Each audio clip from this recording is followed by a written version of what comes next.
जय हिंद दोस्तों, स्वागत है आपका अपने चैनल पे जिसका नाम है स्टूडेंट अकेडमी। और आज हम जो है मेटल और नॉन मेटल के चैप्टर की सेकंड क्लास पढ़ेंगे। हमने पिछली कक्षा में पढ़ा था मेटल्स और नॉन मेटल्स की फिजिकल प्रॉपर्टी के बारे में, और आज हम पढ़ेंगे उनकी केमिकल प्रॉपर्टी के बारे में। आइए शुरू करते हैं। केमिकल प्रॉपर्टी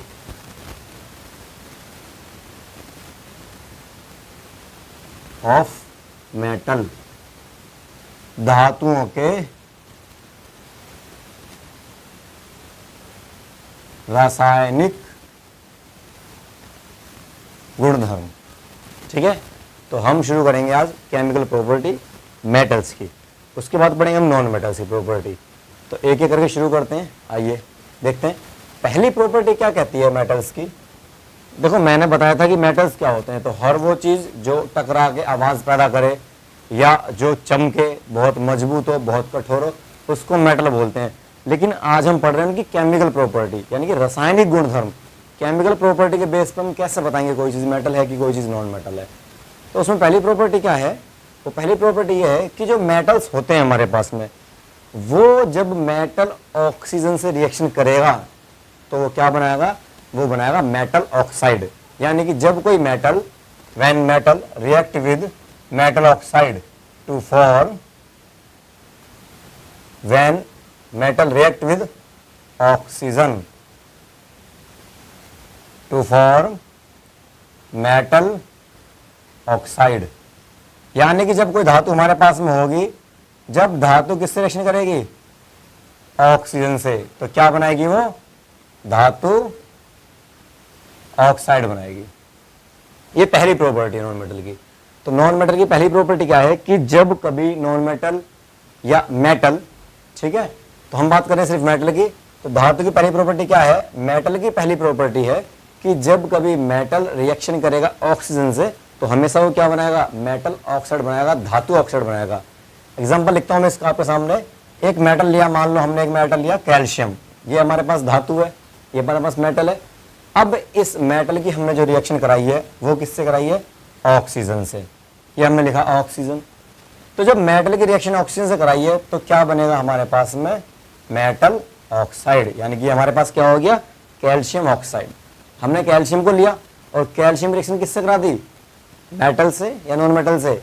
नॉन मेटल से। हमने कैल्शियम लिया और ये नॉन मेटल है, यानी कि ऑक्सीजन है, ऑक्साइड है। जब हमने मेटल की रिएक्शन, जब हमने धातु की अभिक्रिया ऑक्सीजन से करा दी तो धातु ऑक्साइड बन गया, मेटल ऑक्साइड बन गया। ये पहली प्रॉपर्टी थी। आपकी बात समझ में आ गई? ठीक। सेकंड प्रॉपर्टी पे चलते हैं। प्रॉपर्टी नंबर 2 क्या कहती है? 2 कहती है कि जब हम कभी मेटल की रिएक्शन किससे कराएंगे? वाटर से कराएंगे। जब हम धातु की अभिक्रिया किससे कराएंगे? जल से कराएंगे, तो क्या बनेगा? जब हम धातु की अभिक्रिया जल से कराएंगे तो हमारे पास बनेगा धातु ऑक्साइड, मेटल ऑक्साइड। धातु ऑक्साइड, मेटल ऑक्साइड। एग्जांपल मैं इसका आपको देता हूं। उससे पहले एक बात बताना चाहूंगा कि यहां पे जो हमने पानी लिया है, यहां पे जो हमने वाटर लिया है, जल लिया है, उसकी फॉर्म क्या है? यहां पे ये भाप की फॉर्म में है, स्टीम की फॉर्म में है। पेपर में सवाल बनेगा यहां से कि जब मेटल रिएक्शन करता है पानी से, और पानी इन द सेंस, पानी भी किस रूप में होना चाहिए? पानी होना चाहिए भाप के रूप में, यानी कि स्टीम के रूप में।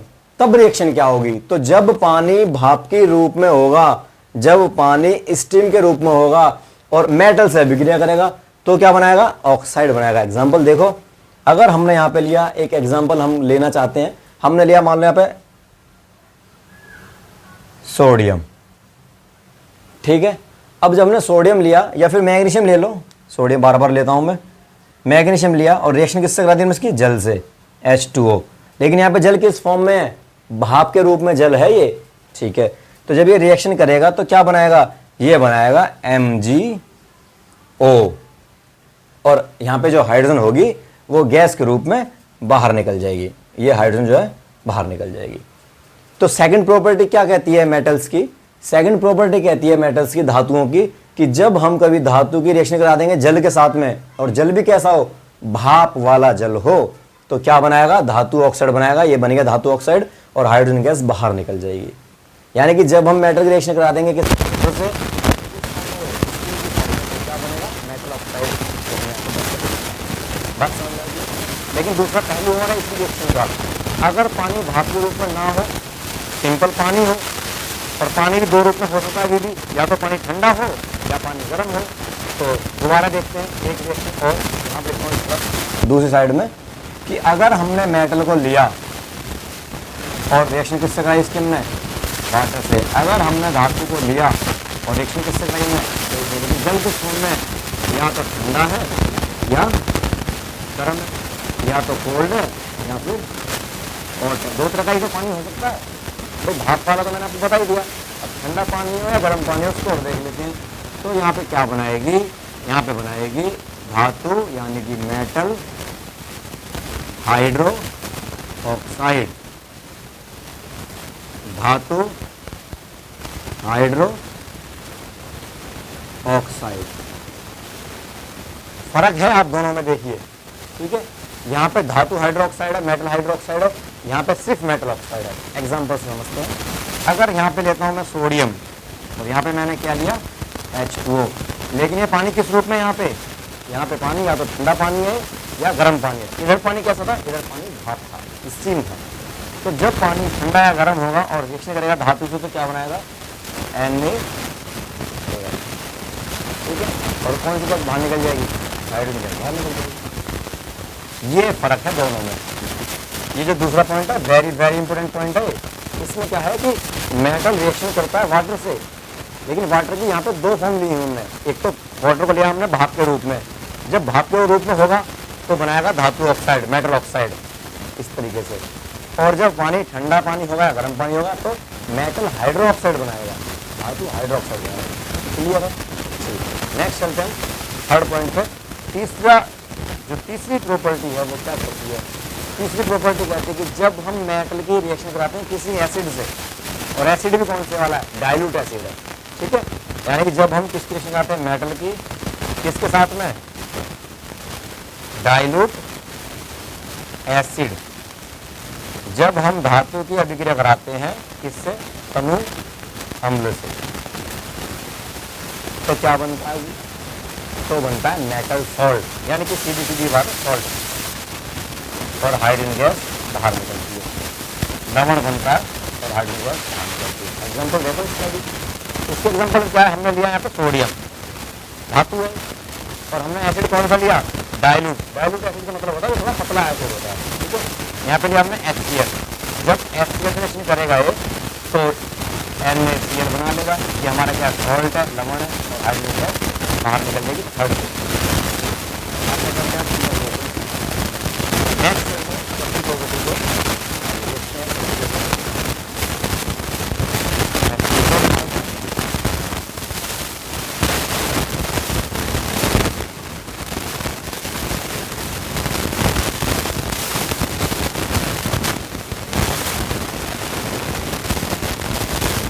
चौथी प्रॉपर्टी क्या कहती है, चौथी प्रॉपर्टी कहती है कि जब हम धातु की रिएक्शन कराएंगे तो इसे हमारे पास क्या होता है, यानी कि प्रॉपर्टी क्या कहती है, हमारा जो मेटल है वो रिएक्शन करेगा किससे, सॉल्ट सॉल्यूशन से। जो हमारी धातु है वो अभिक्रिया किससे करेगी, लवण विलयन से, लवण विलयन। तो क्या बनाएगी, तो भैया इस केस में क्या होता है, कुछ नया नहीं बनता। बस क्या होता है कि जो बहुत रिएक्टिव मेटल होता है, जो अभिक्रियाशील धातु होती है, वो अपने से कमजोर वाली को वहां से हटा देती है। आपने चैप्टर नंबर 1 पढ़ा होगा और वहां पे एक रिएक्शन पढ़ी थी आपने, डिस्प्लेसमेंट रिएक्शन, विस्थापन अभिक्रिया। उसमें क्या बताते हैं, उसमें कहते हैं कि जो ज्यादा रिएक्टिव एलिमेंट है वो अपने से कम रिएक्टिव एलिमेंट को वहां से हटा देगा, उसकी जगह पे खुद आ जाएगा। बिल्कुल उसी तरीके से यहाँ पे होगा कि जो मेटल है वो ज़्यादा रिएक्टिव जो मेटल होगा वो अपने से कम वाले को वहाँ से हटा देगा, और कुछ नहीं होगा। रिएक्शन कौन सी हो जाएगी, यहाँ पे डिस्प्लेसमेंट रिएक्शन हो जाएगी, विस्थापन अभिक्रिया हो जाएगी। एग्जांपल से समझते हैं। मैं एक एग्जांपल लेता हूँ। मैंने लिया यहाँ पे एक मेटल, इसका नाम है जिंक। जिंक मैंने मेटल लिया, और सॉल्ट क्या लिया, सॉल्ट लिया कॉपर सल्फेट। कॉपर सल्फेट का हमने सॉल्यूशन लिया। अब क्या होगा कि जो जिंक है वो कॉपर से ज़्यादा पावरफुल है, ज़्यादा रिएक्टिव है, तो वो आएगा और उसको वहाँ से हटा देगा, और जब उसको हटा देगा तो उसकी जगह पे खुद आ जाएगा, और इस तरीके से यहाँ पे डिस्प्लेसमेंट रिएक्शन हो जाती है, विस्थापन अभिक्रिया हो जाती है। तो क्या होगा, ये इसको हटा देगा यहाँ से, इस तरीके से क्या हो जाएगा, ZnSO4 प्लस कॉपर बाहर निकल जाएगा। तो ये हमारी चौथी प्रॉपर्टी थी। अब चलते हैं हम अपनी पांचवी प्रॉपर्टी की ओर। पांचवी प्रॉपर्टी हमारी क्या कहती है, फिफ्थ प्रॉपर्टी हमारी कहती है कि जो हमारा मेटल है वो जब रिएक्शन करेगा कोई मेटल, किससे, क्लोरीन से,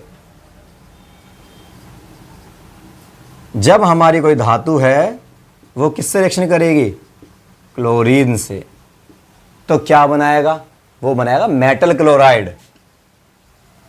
मेटल क्लोराइड, धातु क्लोराइड। एग्जाम्पल देखो, हमने लिया एक सोडियम मेटल। अच्छा, आप कहोगे भैया सोडियम ही क्यों बार बार लेते हो, कुछ भी ले लो आप मैग्नीशियम ले लो। अब रिएक्शन किससे कराएंगे हम, क्लोरीन से। तो जब ये क्लोरीन से रिएक्शन करेगी कोई भी मेटल, तो क्या बना देगी, MgCl2। ये है मेटल क्लोराइड, धातु क्लोराइड बना लेगी। बात समझ में आई, ठीक है। नेक्स्ट प्रॉपर्टी नंबर, शायद लास्ट है, छठी प्रॉपर्टी है, ठीक है, देखते हैं इसको। सिक्स प्रॉपर्टी क्या कहती है कि हमारे पास जो कोई मेटल है, अगर वो रिएक्शन किससे करेगा, हाइड्रोजन से करेगा। अगर कोई धातु है वो रिएक्शन किससे करेगी, हाइड्रोजन से।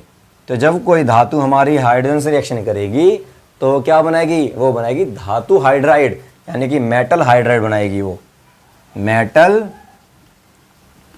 हाइड्राइड, धातु हाइड्राइड।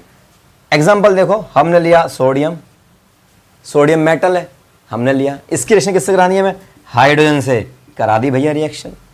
तो क्या बन जाएगा, ये बन जाएगा NaH, सोडियम हाइड्राइड। तो ये सारी की सारी प्रॉपर्टी किसकी हैं, ये सारी की सारी प्रॉपर्टी मेटल्स की हैं।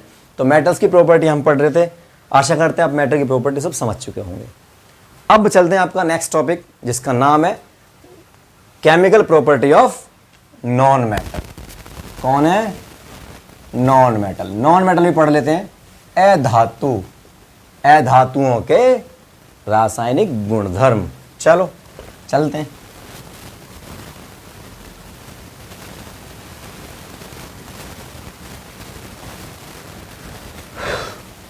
तो शुरू करते हैं। जैसे मेटल की पहली प्रॉपर्टी क्या थी कि जो मेटल रिएक्शन करता है किससे, ऑक्सीजन से, तो क्या बनाएगा, मेटल ऑक्साइड।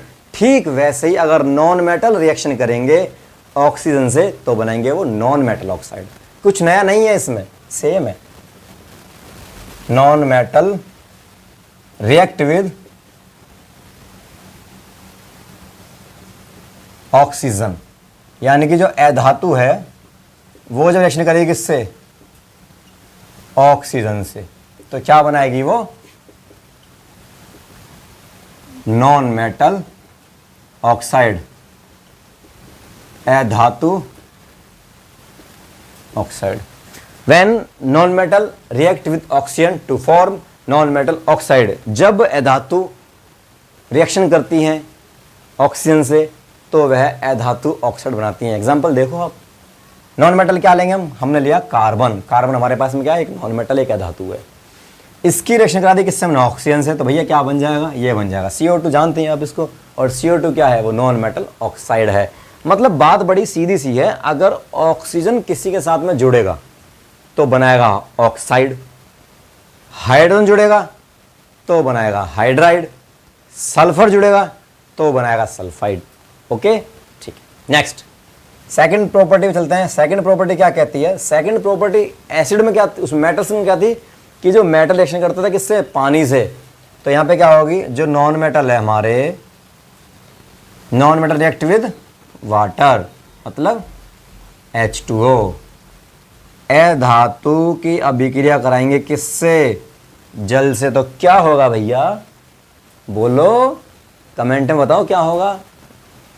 जब नॉन मेटल रिएक्शन करेंगे किससे, जल से, तो भैया कोई रिएक्शन नहीं होगी, यहां पे लिख देंगे नो रिएक्शन, कोई अभिक्रिया नहीं होगी। बात समझ में आई। अब चलते हैं हम तीसरे पॉइंट की ओर। तीसरा पॉइंट क्या था उसमें मेटल्स में, कि हम वहाँ पे मेटल की रिएक्शन करा रहे थे किससे, एसिड से। यहाँ भी देखते हैं तीसरी प्रॉपर्टी कि non metal react with acid, और एसिड भी कैसा है, डाइल्यूट वाला एसिड है भैया।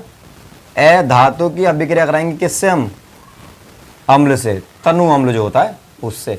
तो क्या होगा, कुछ नहीं होगा, इसमें भी रिएक्शन नहीं होने की, ठीक है, इसमें भी नो रिएक्शन। कारण क्या है नो रिएक्शन का भैया, कारण ये है कि इसमें जो मेटल है ना, जो नॉन मेटल है, ये इतना पावरफुल नहीं होता कि हाइड्रोजन को वहां से हटा सके, इसलिए रिएक्शन नहीं हो पाएगी। अगर हटा पाता तो रिएक्शन कर पाता ना, हटा ही नहीं पाएगा, इसलिए रिएक्शन नहीं हो पाएगी, ठीक है। तो 3 आपकी प्रॉपर्टी हो गई। प्रॉपर्टी नंबर 4 पे चलते हैं। प्रॉपर्टी नंबर 4, एसिड, उसमें मेटल में क्या थी, सॉल्ट वाली थी ना, सॉल्ट सॉल्यूशन वाली, जिसमें डिस्प्लेसमेंट हो रहा था, वैसे ही यहाँ देखते हैं। प्रॉपर्टी नंबर 4 किसकी है, नॉन मेटल की है। क्या है कि non metal react with salt solution, non metal react with salt solution, लवण विलयन। तो यहां पे क्या हो जाएगा, यहां पे हो जाएगा विस्थापन, वही हो जाएगा डिस्प्लेसमेंट। जो ज्यादा पावरफुल होगा वो अपने से कम वाले को वहां से हटा देगा, उसकी जगह पे खुद आ जाएगा। एग्जांपल देखो, सोडियम ब्रोमाइड, ये हमने क्या लिया, ये हमने लिया सॉल्ट, और एक हमें लेना नॉन मेटल, हमने ले लिया नॉन मेटल क्लोरीन। भाई नॉन मेटल लेना है, धातु लेनी है, ले ली क्लोरीन। ये सॉल्ट सॉल्यूशन हमने ये ले लिया, आगे पीछे लिख दिया ना इस बार। तो क्या हो जाएगा भैया, ये क्लोरीन ज्यादा ताकतवर, इसको हटा देना भैया, तू हट जा, तेरी जगह मैं आऊंगा। तो ये बन जाएगा NaCl, और बाहर क्या निकल जाएगा, ब्रोमीन। तो बात समझ में आ गई। तो ये हमारा हो जाता है यहाँ पे विस्थापन का कार्यक्रम। नेक्स्ट चलते हैं अगली प्रॉपर्टी पे, प्रॉपर्टी नंबर 5। प्रॉपर्टी नंबर 5 क्या कहती है कि जो नॉन मेटल हमारा है, नॉन मेटल बोले तो अधातु, वो जो हमारा नॉन मेटल है वो अगर रिएक्शन करेगा किससे, क्लोरीन से,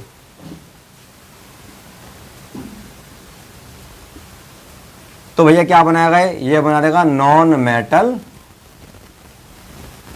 क्लोराइड, अधातु क्लोराइड। आसान है। एग्जाम्पल देखो, जिससे हमने लिया यहाँ पे हाइड्रोजन, ये नॉन मेटल है और रिएक्शन किससे करा दी हमने, क्लोरीन से, तो क्या बन जाएगा भैया, HCl। और ये क्या है, ये है नॉन मेटल क्लोराइड। एक एग्जाम्पल और देख लो, हमने लिया फॉस्फोरस P4, रिएक्शन किससे करा दी, क्लोरीन से, तो क्या बन जाएगा, PCl3। ठीक है, तो ये बन रहे हैं बार बार क्या, नॉन मेटल क्लोराइड। अब कोई बच्चा ये मत सोचना कि भैया यहाँ तो क्लोरीन 3 हो गए, यहाँ पे 2, ऐसा कैसा कर दिया। तो इसको हम पढ़ते हैं पहले चैप्टर में, जब रिएक्शन को बैलेंस करते हैं, ठीक है। हाँ, बैलेंस करना आपको पढ़ा चुके हैं, आप आराम से बैलेंस इनको कर सकते हैं। नेक्स्ट पॉइंट क्या है इसके अंदर, छठी प्रॉपर्टी क्या है, छठी प्रॉपर्टी को और देख लेते हैं। छठी प्रॉपर्टी क्या कहती है कि जो हमारा मेटल है, अगर वो रिएक्शन करता है किससे, हाइड्रोजन से, किससे करेगा रिएक्शन, हाइड्रोजन से, हाइड्रोजन, तो क्या बनाएगा ये, नॉन मेटल हाइड्राइड, अधातु हाइड्राइड। एग्जांपल देखो, नॉन मेटल लेंगे हम, नॉन मेटल में क्या लेंगे हम, क्या लेंगे बोलो, कुछ भी ले लो, सल्फर ले लेते हैं, सल्फर ले लिया। और हाइड्रोजन तो हमारा H2 होता ही है, तो इधर क्या बन जाएगा, इधर बन जाएगा H2S, हाइड्रोजन सल्फाइड। ठीक है, तो ये हमारे पास क्या बन गया, हाइड्राइड बन गया, नॉन मेटल हाइड्राइड। ठीक है, अगला लिया हमने सोडियम, सॉरी सोडियम तो धातु है, हमने लिया नॉन मेटल, हमने लिया नाइट्रोजन, और इसकी रिएक्शन किससे करा दी हमने, हाइड्रोजन से, तो क्या बन जाएगा, NH3, अमोनिया। समझ में आई बात, ओके। तो ये हमारी प्रॉपर्टियां हो गई खत्म, मेटल्स की भी और नॉन मेटल्स की भी। अब एक टॉपिक इसमें रहता है, उस टॉपिक को और देख लो, वेरी वेरी इंपॉर्टेंट टॉपिक है, बहुत ही जरूरी है, परीक्षा में आता ही आता है। उसका नाम है एक्वारेजिया। ठीक है, AQUAREGIA,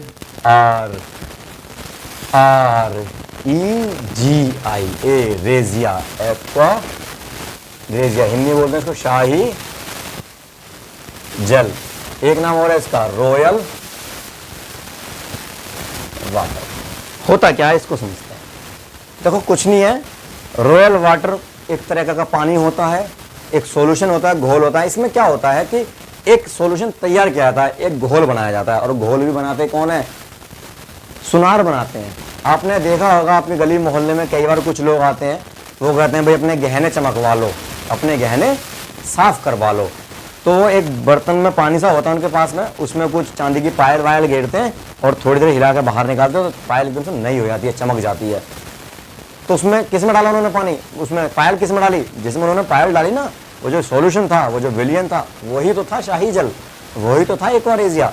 ऐसा उसमें क्या था भाई जो चमक गई चीजें, उसमें थे एसिड, और बड़े भयंकर एसिड थे। 2 एसिड थे उसमें, HNO3 और HCl, नाइट्रिक एसिड और हाइड्रोक्लोरिक एसिड। यानी कि उसके अंदर था HNO3 और HCl, ये हमारे पास में थे। और थे किस अनुपात में, ये थे हमारे पास में 1:3 के अनुपात में। 3 यानी कि चम्मच HCl था तो 1 चम्मच HNO3 था, 3 बाल्टी HCl था तो 1 बाल्टी ये था, 3 बूंद ये था तो 1 बूंद ये था, मतलब 3:1 के अनुपात में थी चीजें। तो इससे एक उन्होंने घोल तैयार करा। अब उसमें कोई भी धातु गिरेंगे, सोने की गिरो, चांदी गिरो, वो चमक जाती है। क्यों? क्योंकि भैया जैसे उसमें डुबोते ना उसे, तो उसकी बाहर की परत को गला देता है वो और अपने अंदर मिला लेता है। तो जब अंदर से निकल कर चीजें फिर तो नहीं निकल के आएंगी। तो ये धोखा करते हैं वो, उनसे सावधान रहना है बच के, ठीक है, ओके। तो इसको बोलते हैं एक्वारेजिया। अब बात आती है पेपर में लिखोगे कैसे एक्वारेजिया क्या है। तो aqua regia is the solution of nitric acid and HCl acid which is 1:3। यानी कि एक्वारेजिया शाही जल एक ऐसा घोल होता है जिसमें नाइट्रिक अम्ल और हाइड्रोक्लोरिक अम्ल 1:3 में मिला हुआ होता है, उसे हम शाही जल कहते हैं, एक्वारेजिया कहते हैं। वेरी वेरी इंपॉर्टेंट है, बात समझ में आ गई, ओके। अब चलते हैं हम नेक्स्ट टॉपिक की ओर। अब हम पढ़ेंगे मेटल्स के और नॉन मेटल्स के यूज, इनके यूज क्या क्या होते हैं, आइए देखो। मैं मिटा देता हूं इसको। हाँ, तो अब देखेंगे हम जो है धातु और अधातु के यूज। तो जो हमारे पास धातु हैं, धातु के बहुत सारे यूज हैं, जिसमें से 4 यूज तुम्हें याद रखने हैं। पहला यूज में क्या है धातु का, कि जो धातु है उसका यूज करते हैं बुलेट प्रूफ जैकेट्स बनाने में, जिसमें से एक जो हमारे पास मेटल है जिसका नाम है जिरकोनियम। जिरकोनियम मेटल का यूज करते हैं बुलेट प्रूफ जैकेट बनाने के लिए। तो आप लिखेंगे कि metals are used in bullet proof jackets या एलॉय। सेकंड बात करी जाए तो हमारे पास जो धातु होती हैं, धातुओं का यूज करते हैं थर्मामीटर्स बनाने के लिए। थर्मामीटर में एक धातु होती है जो लिक्विड फॉर्म में होती है, जिसे हम बोलते हैं मरकरी, ठीक है। थर्ड हमारे पास में क्या है कि मेटल्स का यूज करते हैं ज्वेलरी बनाने के लिए। ज्वेलरी में आप जो 2-3 मेटल्स यूज करते हैं मोस्टली, एक इसमें सिल्वर हमारे पास में होता है, एक हमारे पास में गोल्ड होता है। नेक्स्ट हम बात करें धातुओं की, तो धातु यूज करते हैं इलेक्ट्रिसिटी की वायरिंग के लिए। तो उसमें मेनली जो है यूज करते हैं कॉपर के तारों को और एल्यूमिनियम के तारों को। और 5वां जो हमारे पास यूज है धातुओं का, उसमें क्या करते हैं हम एल्यूमिनियम की जो फॉइल है उसका यूज करते हैं पैकिंग के लिए, खाने वगैरह के लिए। और 6ठा यूज हमारे पास में जब हम जिंक धातु का यूज करते हैं गैल्वेनाइजेशन में, यानी कि गैल्वनीकरण में। गैल्वनीकरण क्या होता है कि जब हमारे पास कोई भी चीज़ होती है धातु की, उसे हम चाहते हैं कि वो खराब ना हो, तो उसके ऊपर एक परत चढ़ाई जाती है, उस परत को ही बोलते हैं गैल्वनीकरण या गैल्वेनाइजेशन, और उसमें हम जिंक धातु का यूज करते हैं। तो ये थे आपके धातुओं के यूज। अब बात करते हैं नॉन मेटल्स के यूज, अधातुओं के यूज। तो अधातुओं का जो पहला यूज है वो तो ये है कि इसका करते हैं यूज अपमार्जक बनाने के लिए। अपमार्जक बोले तो होता है फर्टिलाइजर्स, जो खेत में जो है कीटनाशकों को मारने के लिए किया जाता है। सेकंड है एक्सप्लोजिव में, यानी कि विस्फोटक बनाने के लिए इसका प्रयोग किया जाता है। विस्फोटक पदार्थ बनाने के लिए TNT होता है और RDX वगैरह प्रयोग करे जाते हैं बनाने के लिए नॉन मेटल्स। थर्ड हमारे पास में सल्फर, जो हमारे पास एक नॉन मेटल है, सल्फर का प्रयोग किया जाता है किसके लिए, सल्फर का प्रयोग किया जाता है रबड़ बनाने के लिए और पेपर इंडस्ट्रीज बनाने के लिए। नेक्स्ट हमारे पास में नॉन मेटल्स का यूज किया जाता है गन पाउडर बनाने के लिए। और 2 यूज और है हमारे पास में नॉन मेटल्स के हाइड्रोजन को लेकर के। पहला यूज हाइड्रोजन को लेकर के ये है कि जब हाइड्रोजन लिक्विड फॉर्म में होता है तो वो एक ईंधन का काम करता है, और उसका यूज करते हैं हम रॉकेट उड़ाने के लिए। रॉकेट में जो फ्यूल होता है वहाँ पे हमारे पास में लिक्विड हाइड्रोजन होता है। और जो हमारे पास एक यूज है हाइड्रोजन का वो ये है कि जब हमारे पास वेजिटेबल ऑयल होता है, यानी कि वनस्पति तेल होता है, तो वनस्पति तेल से वनस्पति घी बनाने के लिए हम जो है उसके अंदर हाइड्रोजन गैस को पास कर देते हैं निकेल की प्रेजेंस में, तो वहाँ पे घी बनकर तैयार हो जाता है। तो ये हमारे पास में ये हमारे पास में मेटल के और नॉन मेटल के यूज़ हैं, आपको याद करने हैं। अब हम चलेंगे चैप्टर में आगे, अभी यहीं रखते हैं, तब तक के लिए पढ़ते रहिए, बढ़ते रहिए।